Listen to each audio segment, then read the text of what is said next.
علیکم، میں ہوں ڈاکٹر سلمان فریدی اور پروگرام آپ کی صحت کے ساتھ آپ کی خدمت میں حاضر ہوں۔ یاد رکھیے گا کہ یہ پروگرام براہ راست نشر ہو رہا ہے اور وائب ٹیلی ویژن کا نمبر جو آپ کی اسکرین پہ آ رہا ہے، اس پہ آپ فون کر کے مجھ سے یا میرے مہمان سے کوئی سوال کرنا چاہیں تو ضرور کیجئے گا اور ہماری پوری کوشش ہوگی آپ کے سوال کا جواب دینے کی۔ ناظرین، آج کا موضوع ہمارے پچھلے ہفتے کے موضوع سے ہی وابستہ ہے۔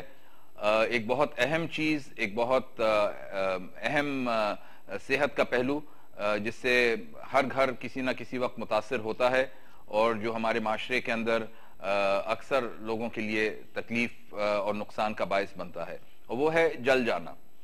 چاہے وہ آگ سے، چولہے کی آگ سے جلیں یا جلتے ہوئے تیل سے جلیں یا بھاپ سے جلیں یا کہ کسی کیمیکل سے جلیں کام پہ یا گھر پہ، تو اس کے بہت مضر جسمانی اور ذہنی اثرات ہوتے ہیں۔ تو اس پہ ہم نے سوچا کہ آج کچھ گفتگو کریں، اور اس گفتگو کے لیے اس شعبے کے ایک ماہر کو جن کو ہم نے دعوت دی ہے، وہ کراچی کے ایک لیڈنگ پلاسٹک اور ریکنسٹرکٹیو سرجن ہیں، ڈاکٹر شہاب افضل بیگ صاحب۔ ڈاکٹر صاحب بہت بہت شکریہ پروگرام پہ آنے کا۔ ڈاکٹر صاحب کا بڑا نام ہے شہر میں، and he is one of the few people who is a trained plastic surgeon in Pakistan، اور پلاسٹک سرجری کے اندر بھی مہارت کے علاوہ ڈگریز بھی رکھتے ہیں۔